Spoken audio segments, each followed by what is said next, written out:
اب ہم تفسیر کی طرف جائیں گے۔ کل جب ہم تفسیر بیان کر رہے تھے،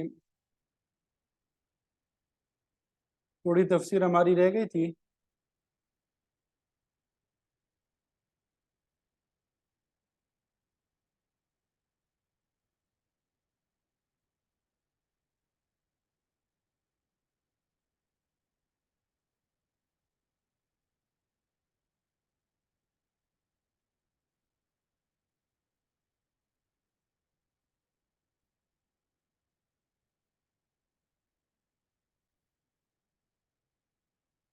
یہ تفسیر ہم نے کہاں سے کرانی تھی؟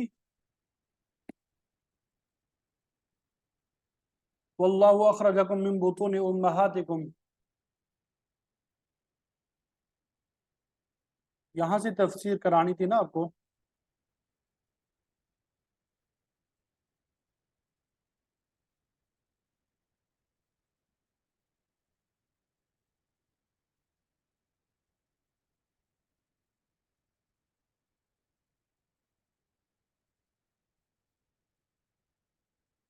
یہ وَلِلَّهِ غیب السماوات والارض، یہ اس کی تو کروا دی تھی۔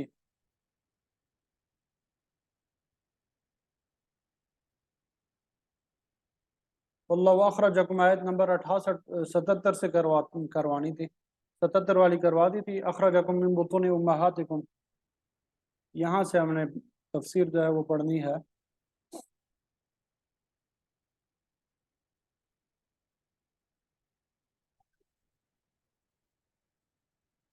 جی،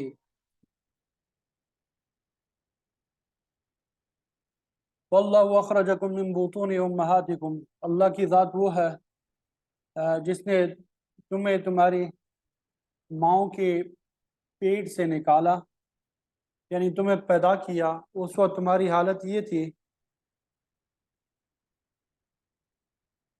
لا تعلمون شیئا، کہ تمہیں کسی چیز کا علم نہیں تھا، تم اس دنیا میں بالکل اجنبی تھے، لیکن اللہ نے تمہارے لیے علم کے ذرائع پیدا کیے، اور وہ اس طرح وَجَعَلَ لَكُمُ السَّمْعَ وَالْأَبْصَارَ وَالْأَفْئِدَةَ، کہ تمہارے لیے کان، آنکھیں اور دل پیدا کیے۔ اللہ تعالیٰ نے انسان کو 2 کان عطا کیے ہیں تاکہ اگر کسی ایک میں خرابی واقع ہو جائے تو پھر دوسرے سے کام چلایا جا سکے۔ تو کان اللہ تعالیٰ کی اتنی بڑی نعمت ہے کہ اگر یہ نہ ہوتے تو انسان نہ کچھ سن سکتا، نہ سیکھ سکتا اور نہ بول سکتا۔ ظاہر ہے کہ چھوٹا بچہ اپنے ماحول سے سن کر ہی باتیں کرنا سیکھتا ہے، اگر وہ کوئی بات سنے گا نہیں تو اسے بات کرنی کیسے آئے گی؟ اسی لیے جو بچے پیدائشی طور پہ گونگے ہوتے ہیں وہ اصل میں کانوں کی نعمت سے محروم ہوتے ہیں، حالانکہ ان کی زبان بالکل ٹھیک ہوتی ہے، لیکن نہ سننے کی وجہ سے وہ بات کرنے کو سیکھتے نہیں ہیں، اس لیے وہ گونگے بھی ہوتے ہیں اور بہرے بھی۔ اسی طرح آنکھیں یہ بھی بہت بڑی نعمت ہے، اس کی قدر نابینا جو ہوتا ہے اس سے آپ پوچھئے، جس کے لیے سارا جہاں جو ہے وہ اندھیرا ہے۔ آنکھ نہیں تو کچھ بھی نہیں ہے، بیچارہ جو ہے پڑھنے لکھنے سے محروم ہوتا ہے، کسی چیز کی حقیقت کو نظر سے نہیں دیکھ سکتا، جس کی وجہ سے اسے اشیاء کا علم مکمل طور پہ حاصل نہیں ہو سکتا۔ اور پھر انسان کا دل اس کے جسم کا مرکز ہے، اس کے ساتھ دماغ جو ہے وہ شامل ہو کے ہر کام میں غور اور فکر کرتا ہے۔ غور و فکر دماغ کے ذریعے ہوتا ہے اور عملی اقدام دل کی وساطت سے ہوتا ہے۔ غور و فکر کے معاملے میں اللہ تعالیٰ کے آخری پیغام قرآن مجید کو سب سے زیادہ اہمیت حاصل ہے۔ اسی لیے تو سورہ محمد میں اللہ تعالیٰ نے فرمایا افلا یتدبرون القرآن ام علی قلوب اقفالها، کیا یہ لوگ قرآن مجید میں غور و فکر کیوں نہیں کرتے؟ کیا ان کی دلوں پہ تالے پڑے ہوئے ہیں؟ تو گویا کہ انسان کا دل جو ہے یہ بھی بہت بڑی نعمت ہے۔ تو اللہ تعالیٰ نے 3 اہم چیزوں